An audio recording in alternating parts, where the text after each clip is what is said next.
আজকের এই ভিডিওটা অতি গুরুত্বপূর্ণ। দেখা মাত্র প্রত্যেকটা বাংলাদেশী নাগরিক এটা ভিডিওটা শেয়ার করে দিবেন, কারণ আমি যে তথ্যগুলো দিচ্ছি।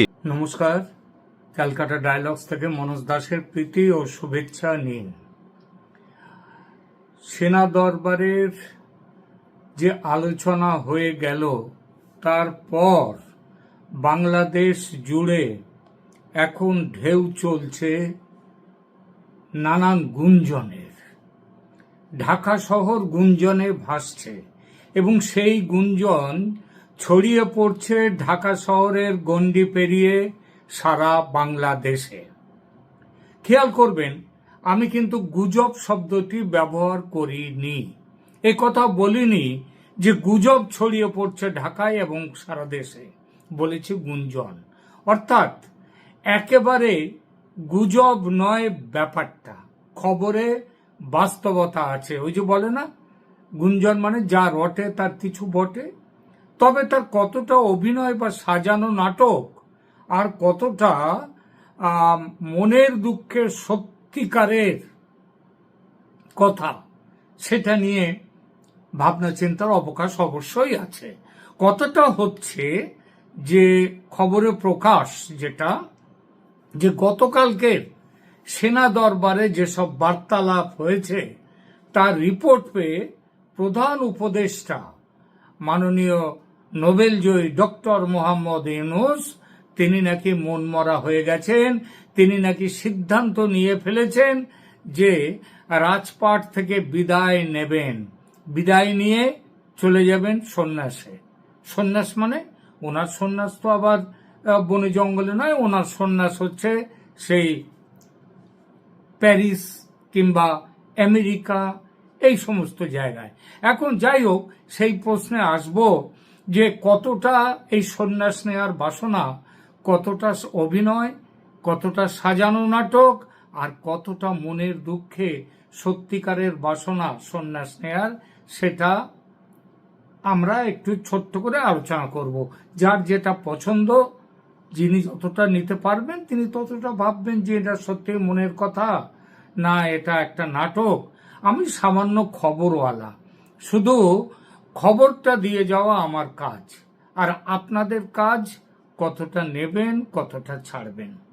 যেটা বলছিলাম যে কালকের সেনা দরবারে যেসব বার্তালাপ হয়েছে, কালকে না পরশুর বুধবারের, তার রিপোর্ট পেয়ে প্রধান উপদেষ্টা মনমরা হয়ে গেছেন এবং তার ঘনিষ্ঠজনরা, তিনি বলছেন যে তিনি এবার ছেড়ে ছুড়ে চলে যাবেন। তার ঘনিষ্ঠজনরা বলছেন যে আমরা যেতে নাহি দিব, মানে দুয়ারে প্রস্তুত গাড়ি কিন্তু যেতে নাহি দিব, এবং তারা এই বৈরাগ্য দূর করার আপ্রাণ চেষ্টা করে যাচ্ছেন। কারা এই ঘনিষ্ঠজন? জুলাই ষড়যন্ত্র বা তথাকথিত জুলাই বিপ্লবের দিশি নেতা, ছাত্র জনতা, ক্ষমতার মধু ভাগ করে খেয়ে যারা ইঁদুর থেকে বাঘ হয়ে গেছেন, সেই সব নেতা, উপদেষ্টা মণ্ডলী, তাদের চামচা বেলচা, তারা চেষ্টা করে যাচ্ছে ভীষণভাবে, স্যার আপনি যাবেন না। আমি নিশ্চিত এই দলে আছেন জুলাই ষড়যন্ত্রের প্ল্যান ছকে ছিল যে বিলিতি মাথারা, বিদেশিরা, তারাও আছেন।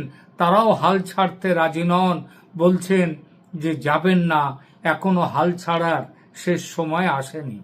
আমাদের মনে আছে, আপনারাও একটু ভেবে দেখুন, ক্ষমতায় বসার সময় ইউনূস বলেছিলেন দেশটাকে গড়ার জন্য তিনি সব রকম চেষ্টা করবেন, যদি তিনি ব্যর্থ হন তবে শাসন ছেড়ে চলে যেতে তার একটুও সময় লাগবে না। এই কথাটা কবে বলেছিলেন? ছাত্র জনতার বিদ্রোহের সময় তিনি বলেছিলেন, যখন তিনি শেখ হাসিনার পদত্যাগ এবং ভারতে চলে যাওয়ার পর অন্তর্বর্তী সরকারের প্রধান উপদেষ্টা হিসেবে নিযুক্ত হন। তখন বলেছিলেন, একটু পেছনে হাঁটলেই দেখতে পাবেন। তারপর 10 মাস চলে গেছে, উনি শুধু ব্যর্থ নন, উনি ভয়ঙ্কর রকমের ব্যর্থতা দেখিয়েছেন। ইউনূস সরকার যে দেশ পরিচালনার সব দিকেই চূড়ান্ত ব্যর্থ, তা বলার অপেক্ষা রাখে না। কিন্তু তা সত্ত্বেও চলে যাওয়ার কথা তিনি ভাবেননি। উল্টে চেষ্টা করেছেন ছলে বলে কৌশলে কি করে ক্ষমতায় দীর্ঘকাল থাকা যায়, নির্বাচিত সরকার যাতে না আসতে পারে তার জন্য এক এক সময় এক এক রকম বাহানা দিয়ে গেছেন আর মিথ্যে কথা বলে গেছেন অনর্গল। কখনো বলেছেন অমুক দিন ভোট হবে, সেই ভোটে সবাইকে নেব, আওয়ামী লীগও থাকবে, আবার কখনো তার উল্টো কথা বলেছেন।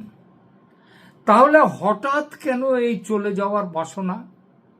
তার মনে তো চূড়ান্ত ইচ্ছা, পুরোপুরি ইচ্ছা এই আঁকড়ে থাকা ক্ষমতা। তাহলে চলে যাওয়ার বাসনাটা কেন? কারণ ওই যে গত বুধবার সেনা দরবারের বার্তালাপে অশনি সংকেত দেখেছেন তিনি এবং বুঝতে পেরেছেন যে এবার সেনা সত্যিকারের কমব্যাট মুডে এসছে। কমব্যাট মুড কথাটা বললাম, তবে আমাদের একটু পুরনো ইতিহাস কিন্তু একটু অন্যরকম বলে, অর্থাৎ সেনা জেগে উঠে ঘুমিয়ে পড়া ইত্যাদি ব্যাপারগুলো আছে। কিন্তু তাহলেও এইবার মনে হচ্ছে সেনা সত্যি কমব্যাট মুডে এসছে। তার অনেকগুলো কারণ আছে, ছোট ছোট করে বলবো সেগুলো। যে এই যে সেনা দরবারের বার্তালাপে অশনি সংকেতের কথা বললাম, তার কাজকর্মে বড় অংশের মানে এই সরকারের কাজকর্মে দেশের বড় অংশের মানুষ ক্ষুব্ধ, এটা নতুন কথা নয়। তিনি ব্যর্থ এটাও সবাই জানে, সবাই মেনে নিয়েছে। সেনাবাহিনীর সঙ্গে তার সরকারের ক্রমশ খারাপ হওয়া সম্পর্ক, এটাও কোনো গোপন কথা নয়।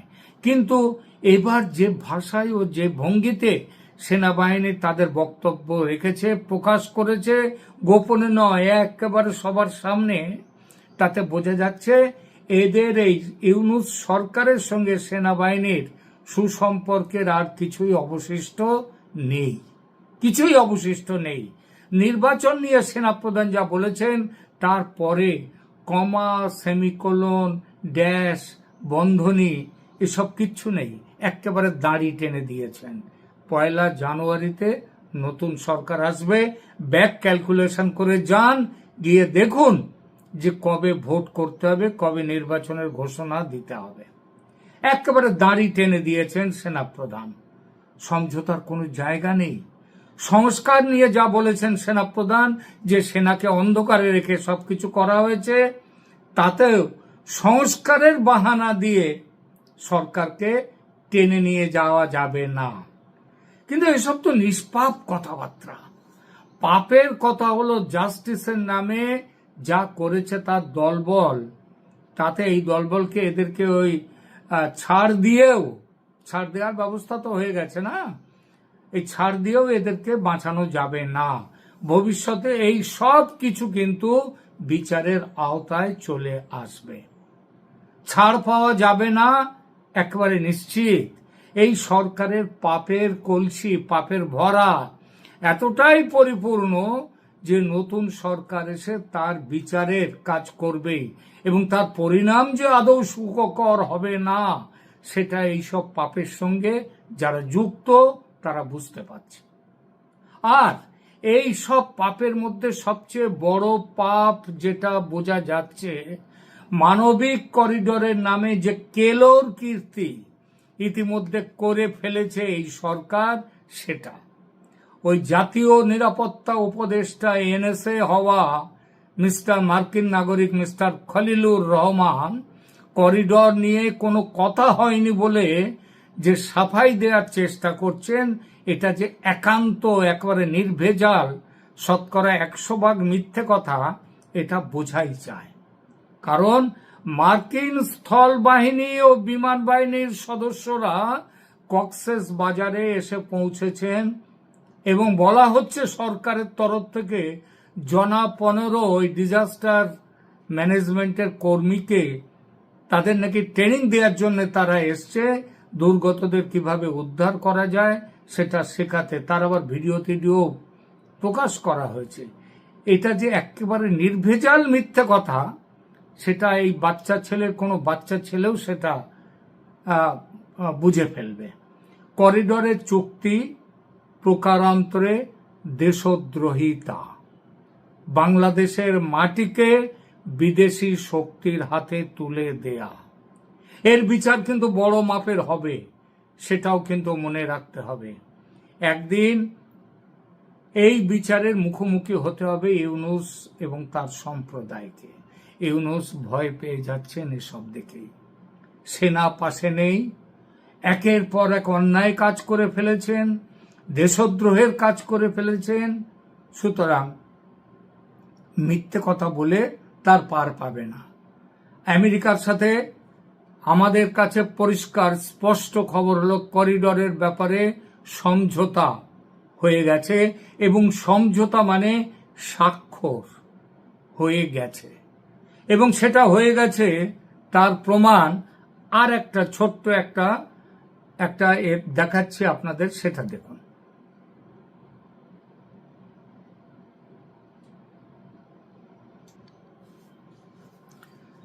এখানে কি বলা হয়েছে? বলা হয়েছে এই খবরে হেডিংটা পড়ছি, exclusive 4-member US Air Force team lands in Dhaka ahead of arrival of heavy cargo. তারপরে খবরে বলা হচ্ছে an advance team sent to Bangladesh before the imminent arrival of a large and critical cargo. একটা বিরাট বিমান বাহিনীতে তাদের ওখানে জিনিসপত্র সমস্ত কিছু নিয়ে আসবে বিরাট ভাবে। may soon cross over into Rakhine State, এবং এই ব্যাপারে তিনি বলছেন NSA Khalilur Rahman holds emergency meeting with army chief and PSO. খবরটা হচ্ছে 8 মে, এবং সেখানে বলছে in a development that indicates that the United States military will play a very critical role in any future military operations in the Rakhine State. 4 US Air Force officers today arrived in Dhaka before checking into Westin Hotel in the city's Gulshan neighborhood. বুঝতে পারলেন? Rakhine স্টেটে তাদের ওখানে জিনিসপত্র পাঠাবার জন্য বাংলাদেশে চলে এসছে, ঢাকাতে হোটেলে আছেন ইউএস এয়ার ফোর্সের 4 জন সিনিয়র অফিসার। এরপরেও বলবেন যে করিডর নিয়ে কোনো কথা হয়নি, বাংলাদেশের ভূমি ব্যবহার হবে না করিডর নিয়ে। এইসব মিথ্যে কথাগুলো, এই মিথ্যে কথাগুলো কি লোকে এগুলো আর বিশ্বাস করবে? বিশ্বাস করবে না। তো সেই জন্যেই একজন যতই বলা হোক না কেন, এই দেশদ্রোহিতা আমাদের সেনাপ্রধান, বাংলাদেশের সেনাপ্রধান স্পষ্ট বলে দিয়েছেন এই সরকারের ওই করিডর নিয়ে চুক্তি করার কোনো অধিকার নেই। চট্টগ্রাম বন্দর বিদেশিদের দেওয়ার ব্যাপারে সেটাও দেয়া হচ্ছে কাদের? ওই দোহা, তারপরে ওই সমস্ত বিদেশে মধ্যপ্রাচ্যের এই সমস্ত বড় বড় বিভিন্ন যে কোম্পানি তাদেরকে দেওয়া হচ্ছে, বিদেশি কোম্পানি যারা বকলমে আমেরিকার হয়ে কাজ করে তাদেরকে দেওয়া হচ্ছে। সুতরাং এটাও বলেছেন সেনাপ্রধান যে এটা করার অধিকার একমাত্র নির্বাচিত সরকারের, এই সরকারের নেই। সুতরাং বুঝে গেছেন ইউনূস বাঁচতে গেলে এখন পালাতে হবে। সংস্কৃতে একটা কথা আছে না, য জীবতী স পলায়তি, যে মানে পালায় সেই বাঁচে, আর পালাবার এটাই শেষ সুযোগ। কিন্তু তিনি না হয় পালালেন, কিন্তু তার বিপ্লবীরা, ইনি গেলে তারা তো বেচারা, হ্যাঁ। সুতরাং তারা এবার ধরেছে আপনি যাবেন না, যাবেন না, যাবেন না। এই যে কথাটা বললাম, এগুলো হচ্ছে এর সত্যিকারের যাওয়ার ইচ্ছা হয়েছে, সেই ব্যাপারের জন্যই সবাই আটকাবার চেষ্টা করছে। এটা একরকম ব্যাখ্যা। আরো একটা ব্যাখ্যা আছে, সেটা হচ্ছে দেশ জুড়ে সহানুভূতির ঢেউ তুলে বুড়ো মানুষ 85 বছর সরকারিভাবে, আর কেউ জানে যে গ্রামের দিকের কেউ সরকারিভাবে কিছু বয়স কমিয়ে থাকে, বেড়ে থাকে না সাধারণভাবে। সুতরাং এই 90-এর কাছাকাছি বয়সে এসে মানুষটা দেশের জন্য এত কাজ করছেন। সুতরাং আমরা এই যে একটা সহানুভূতির ঢেউ তোলা, এই ঢেউ তুলে বাঁচার চেষ্টা, এবং সেই উদ্দেশ্য নিয়ে এই নাটক তৈরি, চলে যাওয়ার নাটক। আমি চলে যাব সংসার ছেড়ে বিভাগী হয়ে, আটকাবার হলে আটকা, ওরে চলে যাওয়ার হলে রাত দুপুরে চুপি চুপি পালিয়ে যাবে ঘর ছেড়ে, যদি কারোর বিভাগী হওয়ার ইচ্ছা হয়। তা তো হয়নি। আর নাটক করতে ইউনূস সাহেব বেশ অভিজ্ঞ। তার যে ওই মাইক্রো ফাইন্যান্স, গরিবদের লোন দিয়ে বড়লোক করে দেওয়ার নাটক, পৃথিবীতে একটি গরিব লোককে পাওয়া যাবে না যাকে ওই ইউনুসের মতো ইউনুস মাইক্রো ফাইন্যান্সের লোন দিয়ে যাকে বড় লোক করে তুলেছেন, একটা লোককে খুঁজে পাওয়া যাবে না। সুতরাং তবু এই মাইক্রো ফাইন্যান্স বস্তুটি নিয়ে তিনি লাইমলাইটে এসছেন, নোবেল জিতেছেন। অলিক নাটক, তবুও তাকে নোবেল এনে দিয়েছে। সুতরাং গরিবের কথা বলা, সহানুভূতির ঢেউ তুলে ইউনুস বাঁচার চেষ্টা করছেন। কিন্তু মনে রাখতে হবে, বাঁচার চেষ্টা করুন, চেষ্টা করে তো সবাই, কিন্তু বাঁচার চেষ্টা করলে তিনি যে বাঁচবেন অন্তিমে গিয়ে, সেটা কিন্তু হবে না, এটা নিশ্চিত জেনে রাখুন।